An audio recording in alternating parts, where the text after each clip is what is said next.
Chapter 20. 2 more to go. Hey, hey. I don't know why I did that.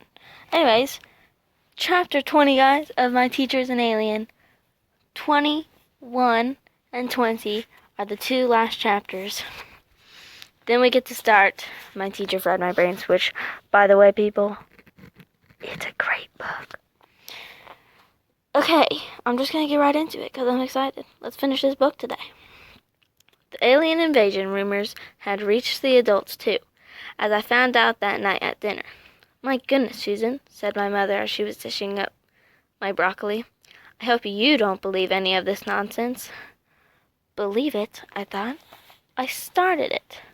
But I didn't say that. Instead, I put down my soup spoon and looked at her. "What if I did believe it?" I asked. I tried hard to sound like I was interested, not like I was challenging her. "Well, I suppose we'd have to get you counseling," she said. I could have cried. Obviously, there was no point in asking my parents to help out with this mess. I went upstairs to get ready. Which ones will it be? I wondered as I slipped into my dress. Just who is the alien going to steal? I looked in the mirror and crossed my fingers, praying that it wouldn't be me. My parents drove me to school. They dropped me off and went to find a parking place. I wonder how he's going to do it, I thought as I walked through the door. Will he just freeze everyone here on the spot? Will his ship use some sort of tractor beam to lift up his targets? Or will he wait until later when everyone is asleep and then sneak into their homes and snatch them? The school was fairly zinging with the nervous energy. The rumors about the alien invasion had spread to all the grades. The third graders were walking around in pairs, checking over their shoulders every other step. If I hadn't been so scared myself, I would have laughed. I wanted to grab them and say, "Stop worrying, the alien's not after you." "Hey, Susan," called Peter. "Wait up." "Hey, Susan, wait up." Okay. Peter was in the chorus. The chorus was bigger than the band. Almost every kid in the 6th grade was a member. They would be singing last of all. Peter looked very nice. He had on a white shirt and a red tie. His pale blonde hair was slicked down. "Is your father here?" I asked. He just stared at me. "Are you kidding?" he asked. We walked on until he came to a private place. "What are we going to do?" I asked. Peter shrugged. "What can we do? Keep our eyes open. Be ready to call for help when there's something we can prove. Other than that, I can't think of anything.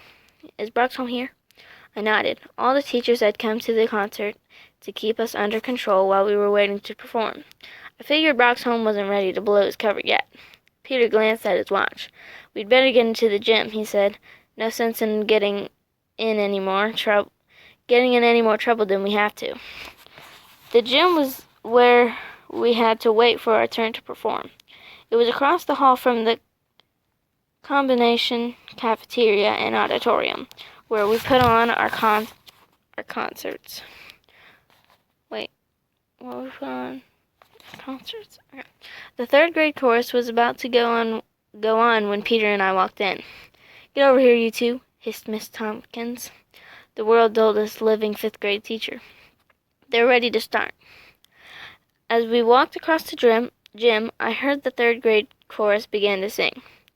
They had only gone through about 3 notes when the music stopped. I grabbed Peter's arm. Had it started? Not actually. As it turned out, Cindy Farkas had fainted. The chorus teacher, Miss Binkin, stopped the program while 2 parents helped Cindy out. Then the singing began again. "False alarm," said Peter with a grin. I nodded, but I didn't feel like smiling. Suddenly I heard a familiar voice. Band members, over this way." It was Mr. Smith. He was standing at the far end of the cafeteria, holding up his hand. "Band members, over here," he shouted. "We're going down to the primary wing. Mr. Bamwick wants you to meet there to tune up." "You can bet Broxholm won't stick around for that," said Peter. "Not the way he hates music." Well, that gave me an idea. I might not have done it if I hadn't been feeling so crabby. But between the fact that we hadn't figured out any way to stop Brockholm from kidnapping some of our class, and the fact that he was still holding the best teacher I had ever had prisoner, I was pretty mad. I decided if I couldn't beat the alien, I'd settle for annoying him. So before we started down the hallway, I took my piccolo out of its case and put it together. Most of the other kids already had their instruments ready. Everybody was nervous, and it wasn't just pre-concert jitters. About half of the band was made up of 6th graders. They were the most Bryans, of course, especially the ones from our class. "All right, follow me," said Broxholm as he started down the hall. Holding my piccolo behind my back, I positioned myself at the front of the group. When we got about halfway down the hall, I started to play a scale. "Stop that!" shouted Broxholm before I had played 3 notes. "Just practicing," I said. "Well, don't," he snapped. I had never heard him sound so cranky before. I must have really gotten to him. I began to wonder if I could break through his false front, get him to show himself for what he really was. I put the piccolo to my lips and began to play again. "Miss Simmons, stop that," he ordered again, but this time I didn't. "Please," he said, clapping his hands over his ears. "Miss Simmons, please stop." Miss Simmons. I couldn't believe it. He was in agony. I began to play louder. "Susan," he howled, bending over. "Stop!"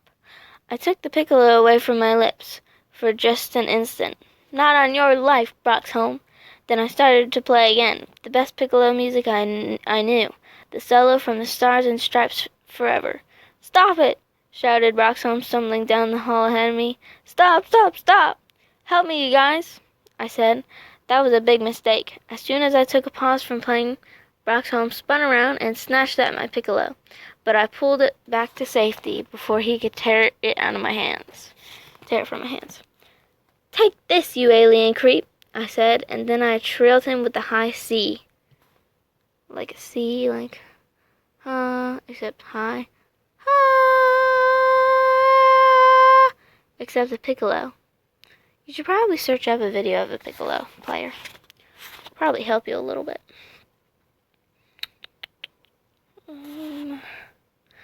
He backed away, holding his hands to his ears. I went back to Stars and Stripes, starting at the beginning. I heard Mike Foran join me on his saxophone. Then Billy Gooch brought in the trumpet. We advanced on Broxholm, playing for all we were worth.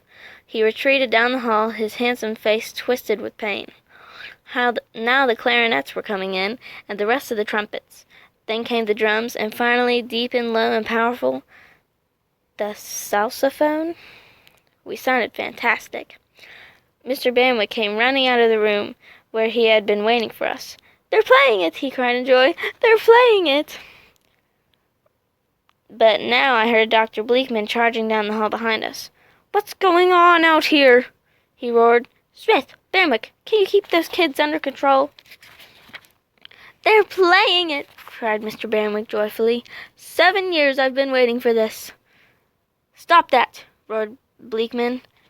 "No!" cried Mr. Banwick. "Don't stop now! Let me hear it!" We couldn't stop. We were on a roll. We had never sounded so good, and Broxholm was crumpling before us. "Stop!" he pleaded. "Stop! Stop!" Adults were crowding out of the auditorium and into the hall. "What's going on?" they shouted. "What's happening out here?" We reached the big finale. I played that trill like I had never played it before. We kept dancing on Broxholm. Soon the new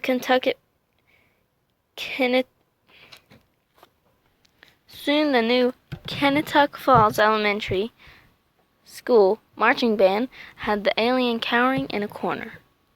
"What do you want?" he pleaded. I didn't dare stop playing. I knew my piccolo was keeping him at bay. But Mike stepped in. "Take off your mask," he shouted. "Your mask!" cried the others. "Take off your mask!" "Anything," said Broxholm. "Just stop that noise." "First, your mask," cried the band. Even Dr. Bleakman could see that there was something weird about his face, his favorite teacher now. He waited in silence. I played my trill again. Broxholm reached behind his head and began to peel off his face. Behind us, people started to scream. Somebody cried, "What is it? What's happening? Oh my gosh!" yelled someone else. "It's Mr. Smith. He's an alien." That's the end of chapter 20.